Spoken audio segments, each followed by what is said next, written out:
Presentation topic that I am focusing on is the topic that asks from Book 3, what is the best practical regime and why? According to Book 3, there are 6 different types of regimes. These regimes are separated equally into 2 distinct categories. There are 3 just regimes and 3 unjust regimes. The 3 just regimes consist of a kingship, which is run by a single person, an aristocracy, which is run by a small group of people, and a politia, or a constitutional government, which is run by the masses. The 3 unjust regimes consist of a tyranny, which is a kingship directed toward the sole interest of the ruler, an oligarchy, which is an aristocracy directed towards the sole interest of the wealthy, and a democracy, which is a constitutional government directed toward the sole interest of the poor.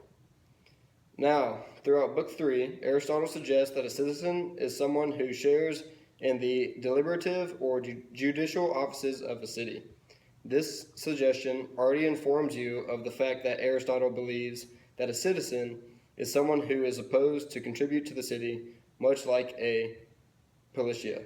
However, Aristotle's views are from an elitist standpoint, which means that he believes the wealthy should govern and the poor should do the necessary labor tasks to support the wealthy.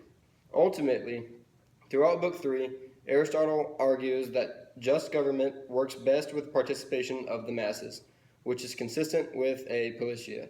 However, his elitist viewpoint affects that, as he believes possession of arms should be a condition for citizenship in a politia, which means the wealthy who could afford arms were citizens and the poor who could not afford arms were not. As a result, Aristotle's ideal politia would be a government by the masses, with the very poor and their interests being ignored.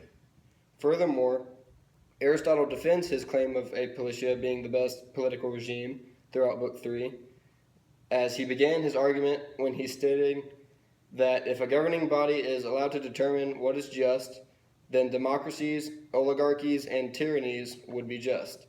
And although aristocracies and kingships may rule justly, they deprive the rest of the citizens the honor of holding civic office. Likewise, laws cannot be allowed to determine automatically what is just, since they may be formed unjustly. On the other hand, Aristotle believes that a politia can overcome many of these difficulties. While each individual person may not be the best decision maker, the populace as a whole is less susceptible to error and should share collectively in the judicial and deliberative offices of government.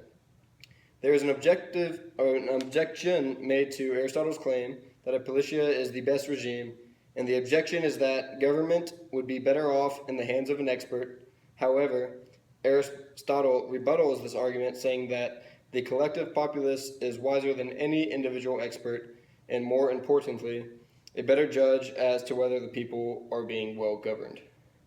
In Book 3, Aristotle concludes that well-constituted laws should ultimately be sovereign, and their sovereignty is better achieved from governing by the masses.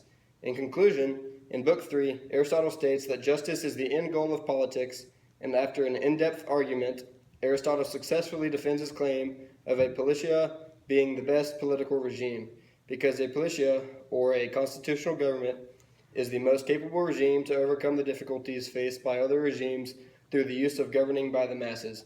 As a result, the best possible political regime is a politia, because it serves the city and the people under its government in the most just way.